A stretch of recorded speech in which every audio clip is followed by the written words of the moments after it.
Prince Saurao, ça se passe en Autriche, hein, c'est un dernier rejeton d'une classe en voie de disparition. C'est un homme qui vit dans un microcosme de quelques hectares, quelques dizaines d'hectares.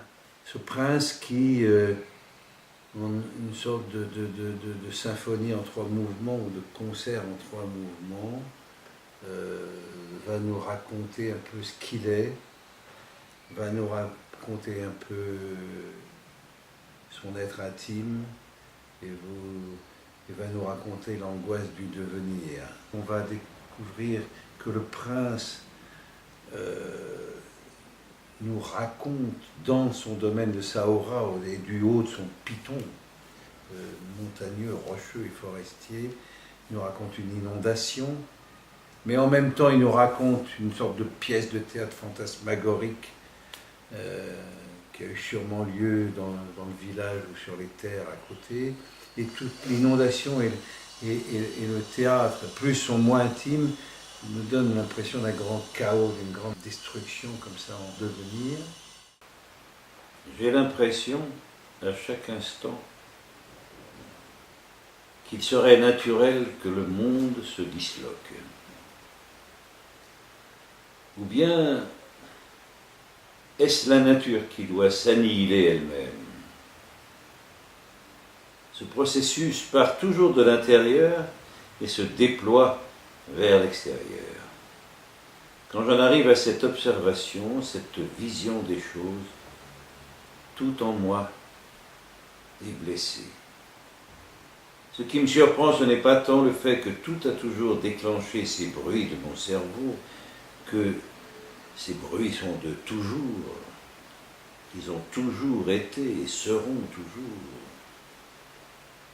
Mais plutôt le fait effrayant celui-là, que pas un homme, parmi tous ceux avec lesquels je suis entré en contact, et mon cher docteur, je suis entré en contact avec un si grand nombre d'hommes, un si grand nombre de caractères, que si vous les voyez là, devant vous, entassés, en tas devant vous, le monde entier risquerait de se dérober instantanément sous vos jambes.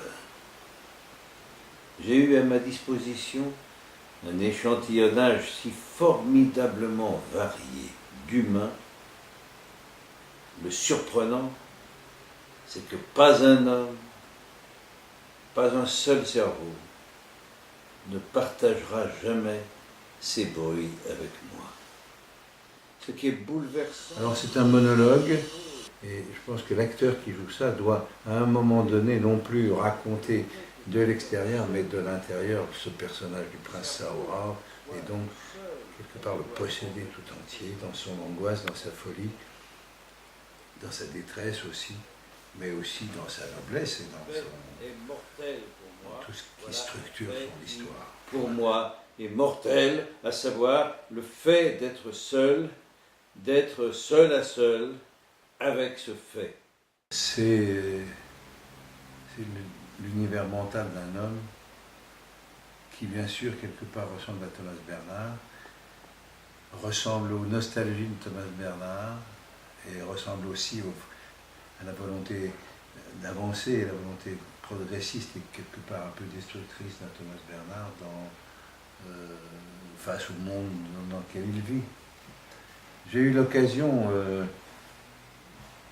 de lire successivement deux textes de Thomas Bernhard, Le Prince et le lendemain ou la veille, Mépris, qui est un récit anecdotique assez piquant et assez savoureux des divers moments où Thomas Bernhard a reçu des prix littéraires et la manière dont il les a reçus. Eh bien, il n'y a rien de commun entre ces deux textes qui sont très différents.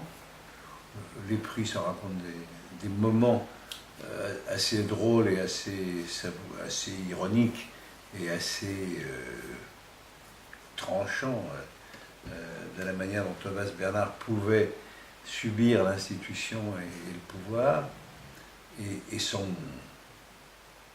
moquer aussi quelque part, en tout cas la traiter avec désinvolture et insolence.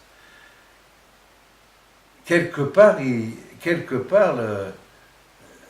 le Thomas Bernhard qui reçoit des prix a quelque chose du prince. Il a cette insolence, il a cette hauteur de point de vue qui peut être, vu de l'extérieur, peut être aussi désagréable, peut être vécu comme quelque chose de très agressif et de très violent, mais qui en même temps est à l'essence même d'une philosophie de la vie, d'un mode de pensée, d'un regard sur l'être, d'un regard sur lui-même. Et je pense que Thomas Bernhard sait être impitoyable avec le monde qui l'entoure autant qu'avec lui-même. Et ça, je le ressens terriblement dans ces deux textes si différents. Dans la conversation, les gens se sentent continuellement sur la corde raide, perpétuellement en proie à la peur de tomber au bas niveau qui leur correspond. Moi aussi, je suis en proie à cette peur.